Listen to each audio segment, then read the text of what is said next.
Okay. All right. Good morning, Michelle. How are you? I'm good. Good morning. How are you? You know, I'm not gonna lie, I've been better. I feel like, all right, so I'm really grateful that we did our last episode with Johnny because I think that like mentally I needed that. And I'm not gonna lie, I feel like I'm still struggling a little bit and it's with maybe other things. So today I think it's really important to talk about some of the basics that are gonna keep us moving. And we're gonna talk about cooking and meal planning. Yep. I think in the beginning of the pandemic, when we were all like first stuck at home, everybody was making bread. You made amazing bread and brought it to me, and I was so grateful. And everyone's like, "Oh, look at us cooking at home." And now it's been what, like 6 months, and we still have to feed everybody a million times a day. And I feel like I have not mastered like meal planning or being able to look in my fridge and be like, oh, I have these things. Obviously, I should make this amazing meal. But I can't handle like your stories, for example. I pretty much just want to move in with you and eat what you're eating all the time. So for the people that don't follow you, I was like, we need to do this because this is the next thing to like living your best life is eating well. And given that like we kind of got to do it on our own, Yep. I'm just so damn impressed with your skills. Well, I don't know where my skills come from, honestly. I mean, I grew up with a mom who cooked, but I grew up as the oldest of 5 kids. And the gap between me and my youngest sibling is 14 years. So there were always kids around. And my mom didn't have the time or the patience to let's cook with the kids and all this stuff. So really, I grew up watching my mom, but my grandma, both of my grandmas lived, and we were very connected with both of them. And so one of my grandmas lived next door. And a lot of time, she had the piano. I took piano lessons. So I would go to grandma's house and kind of time it. Like if I got home from school and knew what we were having for dinner at home, I would like practice piano around 4:30, 5 o'clock when I knew grandma would be coming home from work and just see what she might be having for dinner. Because maybe like there were things that we could make together, or like, maybe she was just like, hey, I was thinking of going out, just catching something. And it's like, because I have errands to run. And I'm like, I'll go with. I love this was strategic early on. That's awesome. Right. So, but my grandmas really are where I got my like cooking. And then my mom insisted I took home ec class. But the sad part of that was I never got to cook any of the things or try it out on the family because my mom didn't want to have to go and like re-clean a kitchen after she like gave up that control. So I kind of long story short, where it came from. So, and when I was growing up, it was my dad who was an awesome cook. And I used to just call him like as an adult and I'd be like, I have these like 3 or 5 things and I don't know what to do. And he was like, well, obviously you just this, and this and like make it. And I was like, I literally never would have thought of that. I would love to have like an app or like a something that would be like, oh, well, you have these 5 things. Here are the 12 options you can make. Cause like he just did that. Yeah. I feel like you have that same skill set. Like what'd you make the other day? It was some kind of like mushroom ragu. And I was like, how did you even think about that? You're like, well, I have mushrooms. So I just made it. And I was like, but it's like intense and gorgeous and beautiful. And like, I don't even know how to make a ragu. I'm not even sure what that is, but I know that I'm going to order it if it's on a menu. Right. So I made that dish because I knew I had mushrooms. And typically what people do with mushrooms is either like mushroom soup, which is great and awesome, or mushroom risotto. But I was not feeling either one of those things. And I'm like, those aren't what I want. So literally all I did is like put in Pinterest what to make with mushrooms. And I scrolled through until I found something that like kind of tripped my like, ooh, that's curiosity. And I love polenta. I just don't know. I mean, up until then, I hadn't ever made it for myself. So I'm like, okay, you know what? Challenge myself to make some polenta, challenge myself to make mushroom regrowth. So the reason why I made that too was like, I wanted to try, so I've been trying to do more vegetables and maybe like sub out meat a couple of times a week. Not because I need to, or it's just one of those things. Like maybe it's eating healthy or different or whatever. And then through the pandemic, I've been trying to like think really hard. Like I want to go places, but I can't. So if I can cook some of the things like I would get out, I feel like I'm getting a little bit better of an experience. I think my life is different than most of the people that are going to listen to this podcast, because I don't have to create 42 meals a week if I don't want to. I don't have small children in the house that aren't going to eat anything that I make. So literally I'm trying to like challenge myself and better myself. In the process, I feel like I'm, learning some new skills, because anything I'm making isn't complicated. So I can recreate that. Yeah. All right, so I'm with you on that, because I feel like my kids have to eat so many times a day, and they all frequently just hate what we make. And we are foodies, like we eat good food. Mm-hmm. And like Ian, for example, has just always had a hard time with meat, but he also hates vegetables. So like, what the frick do you feed that kid? Right. And he's just cranky about it. So it doesn't even make it fun. Like you spend all this time in this meal and the kids are like, there's a mushroom in this, and I see it. And like, you want to murder them. Like that's where I go. I mean, other people are probably nicer and kinder, but we've been straight up together since March with no breaks really. So I immediately go to like, I'm going to kill you, because I can't.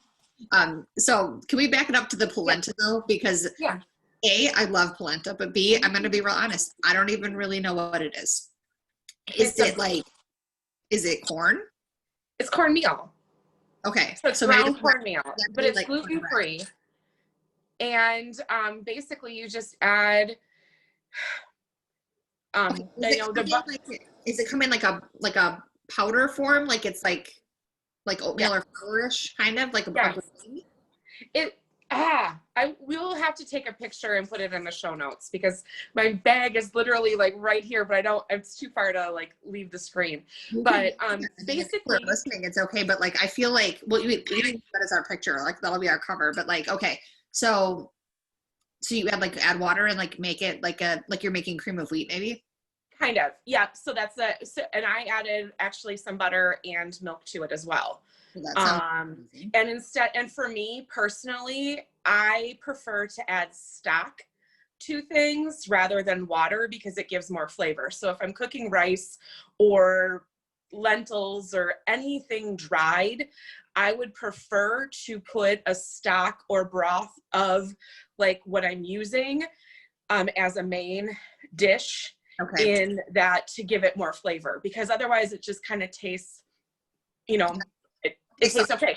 You got to layer things. I mean, I've been learning, you've got to layer things with flavor. So you can never, you got to taste it. And does it need more salt? Does it need more this? Does it need more that? So, those are the things that I've been learning, is really trying to pay attention to how I like to season my food. And I'd rather season it while I'm cooking than at the end. Okay. Because then you can add depth to it. So because I was making mushroom ragu, I used mushroom stock in the polenta to give it a little bit more. And then, I kind of like did half stock, half water for what the package called. And then it did also call for, what the recipe I was following also called for adding some milk and butter towards the end. So I did that too, made it creamy, tasted really good. Had the leftovers on Monday night with a friend of mine. And right away, they're eating it, this is really good, blah, blah, blah. This could be a restaurant menu dish. But polenta didn't have enough butter in it. And I'm like, okay, like fair enough. But, I'm like, well, how much butter would you put in there? A stick. I'm like, yeah, I'm not quite going for a stick of butter in my polenta. But yes, that is going to give it amazing balls flavor. But I just wasn't like, okay, I'm like trying to not gain the pandemic 25 here. Okay, so can we talk about like, so here's my struggle. Yeah. I hate meal planning, mainly because I think probably my issue is I don't actually know what I'm going to crave that day. So like planning ahead, being like, well, we're eating tacos on Taco Tuesday. Mm-hmm. That's what we do. What if I just don't want a taco? Maybe it's a bad excuse or example, because like, who doesn't want a taco? Everyone wants a taco. Me tacos any day. Like let's say we plan to eat lasagna and that's not what I want. I don't know, like I get really nervous about that. Plus the whole planning of like all the things that you need. Do you like plan for your week, or are you like, I mean, here's the deal. I don't just have mushrooms in my fridge, and I want to be the girl that's like, oh, I just have these container of mushrooms, but like, I didn't buy them when I went to the grocery store because I didn't think that I might want mushroom ragu this week because I saw it on your thing and it looked amazing. How do you do that? Do you like plan ahead? Do you just buy interesting ingredients? Like you have a list? I do. I've been trying to. So I used to go to the store like every day. Yeah. Well, and like now you could die if you do that. So right, and we can't really sustain that. So I'm really being trying to be smart on like 1 or 2 targeted trips a week.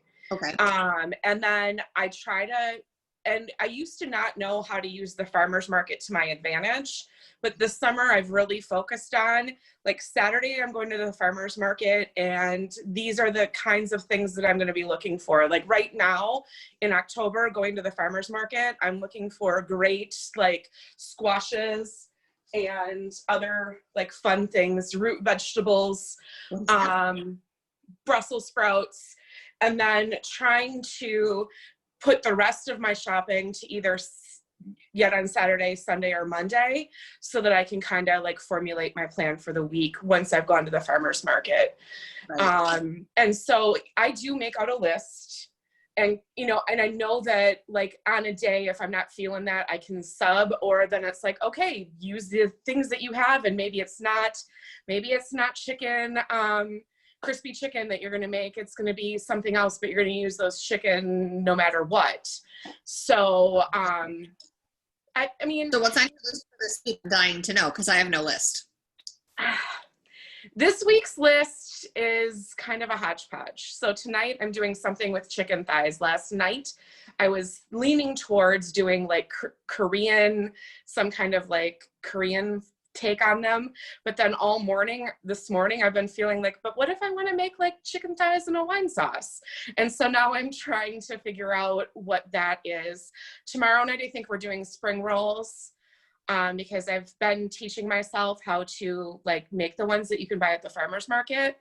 With the things that, you know, we fill it with vegetables and roll it up with lettuce and stuff. So I think that that's what I'm going to do tomorrow. And then Friday, I don't know. I haven't gotten that far yet because this has been kind of a week where I'm a little scattered and what it might be. I feel that. And like most people, I feel like, we never leave. Bill and I are both working here.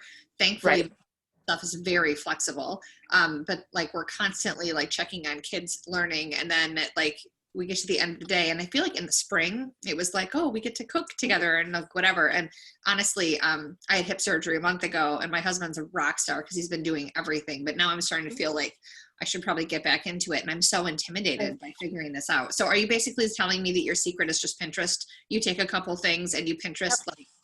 I do, or and then what I've been doing on Pinterest is like I love making like grain bowls or salad bowls. And so like taking like I do a great Greek style because, you know, I crave the food of Greece, right? From where we visited a year ago. And so what I've been doing is taking farro, and I will make enough so I can eat that for the week, and then literally use farro, some lettuce or arugula or whatever you've got, and then Kalamata olives, red onion, cucumber.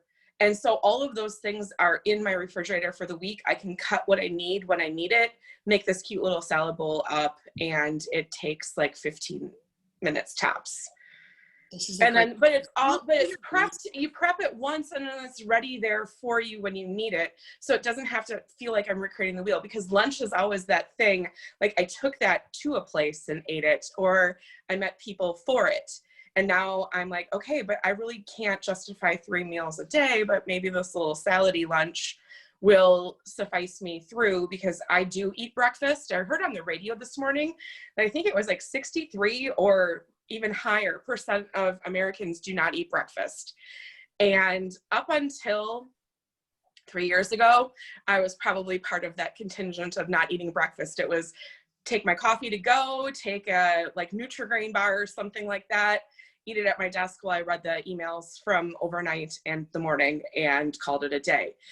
Now, I think it was probably about this time in 2018, I mentally told myself like, okay, girlfriend, if you really want to put yourself back out there, like truly want to put yourself out there and maybe meet people or a person, you kind of got to have a few things that you know how to make so that you don't get yourself like, I don't know what we're going to have, you know, like, because you have to have a go-to meal or two. And I'm like, well, breakfast is kind of an important meal, and maybe it shows off some skills that I have to know how to whip up a breakfast out of quote unquote nothing in my refrigerator. I love it. I think that's super fun. I'm one of the people that don't eat breakfast because I started doing intermittent fasting last year, and I love it. And I think I naturally did this at like my busiest and like best weight. I don't know if that's even a thing, but like the time I think I was like most satisfied with my person, we were like, I just was busy and I didn't eat breakfast. I didn't have time and I didn't make time for it. It was fine. But like my secret sauce is I actually really love breakfast. I really love breakfast too. Brunch if I can. Yeah. So I've got a couple of really good like brunchy type things. And again, it takes things that you've already made in that kind of bowl format. You're really famous for leftovers for breakfast, and they are incredible. Right. Because why can't you have chili rellenos for like, what is it that we made? Chilaquiles, did you do that? Chilaquiles, yes, that's very common to make for breakfast in my house, all because of my Mexico trip. So really a lot of the food that I've been eating over quarantine is food inspired by places I've visited or places I want to go, and kind of eating that. Like if I can't go there, then maybe I can at least eat and kind of feel like satisfied in a way that way. I know it's not perfect, but there's lessons I've been learning through all of this. I have this like idea in the back of my head that I do have some really great pictures of the food that I've been cooking, and the food that I've been cooking isn't that quote unquote complicated, but taking some of those lessons, taking some of that food and perhaps putting it in a format for the people to enjoy. I think that you should be posting it on Good Life Girls, because who doesn't want to look at pictures of other people's food? Like this is my entire life. Sure, I can do that. I can do a little bit more posts of that and like, hey, where did I find this amazing thing? I think it's a good idea. I mean, so I love to eat out. I don't think there's any secret to that. I do but I found the other day that this is my favorite part of 2020, how ordering takeout most nights of the week is considered supporting local businesses and not being a lazy ass who just doesn't want to cook again. That is like pretty much my whole life right now. So I don't know, but Michelle, I love this. Do you feel like what you're doing is sustainable? Like you like just the whole process of like exploring and figuring things out? I mean, I can't get over watching your stuff. I just want to be able to be like motivated enough to do it myself. I love it because it's creating, and I like to create, and I've been kind of struggling with like, what am I creating or what am I putting out there? And this is something that I feel like I'm creating, I'm doing. I guess I'm challenging myself too. I mean, a couple of weeks ago, it was like, hey, I have these 5 ingredients that I'm bringing home or bringing to you.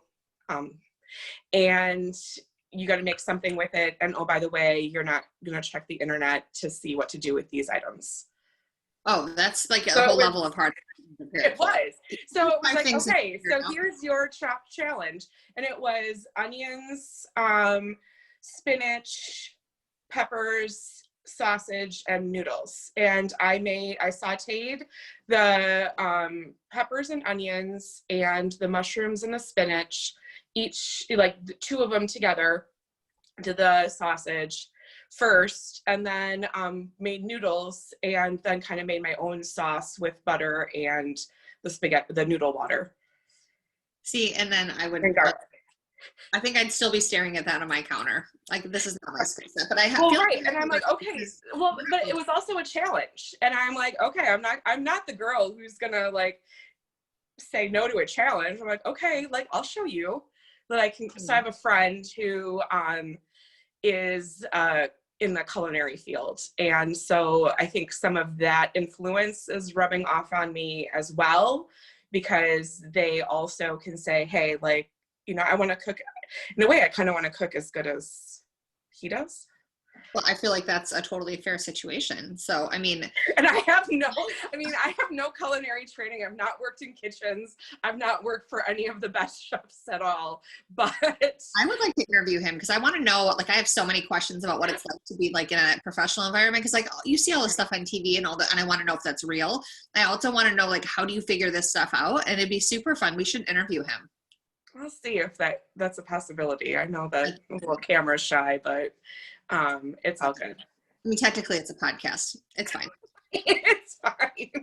Yeah. Okay. So, I mean, that's been part of the issue too. I'm like, okay, well, I want to try to like equal what you're making. So I like that you really here's want to my- cook this way. I just want to eat it. So like if Bill's going to cook for me, I am so down with that. And he's actually a really great cook, but it's not necessarily fair at this point. Like he's been doing everything for a month and I'm relatively mobile now. Like I can go back to cooking. So that means I need to like pull my own weight, I think. I mean, I'm very make the mushroom ragu and polenta. Okay. This seems like a lot of things that are going to be hard for me to try, but I'm going to do it. All right, you guys, Michelle and I are dying to know what you're eating and how you guys meal plan and if you have a different strategy. I don't have much of a strategy, and I feel like we've been winging it for this whole like feeding the people for like pretty much our entire lives. And I guess that's fine, right? It is. I'm super excited about, like, I love looking at people's food. I love knowing what you're doing. We like to know all that. So we would love to know as like, you know, next steps or like just to hear or see your stuff. Let us know what you guys have because I don't know. I think a couple of years ago they said stop posting photos of your food and I just flat out refused. I'm going to show you what I'm eating all the time. I know. I mean, and I want to see what you're eating. So like that's important to me. Well, I'll continue to post and I'll share some things on the Good Life Girls. I can share links to the mushroom ragu and polenta that I made. And who knows, maybe it'll encourage other people to try some new things. I mean, really, that's what I've been trying to do is like just really get out of the box of I need to eat more than avocado toast. I need to eat more than salad. And, you know, chicken the same way I always eat chicken. Meanwhile, I'm over here like hoping that my avocados are going to be ripe someday so I can have some damn avocado toast. That's a whole different topic for a different day. All right, we'll wrap it up. Thanks, you guys. Thanks, Michelle. Thanks. All right.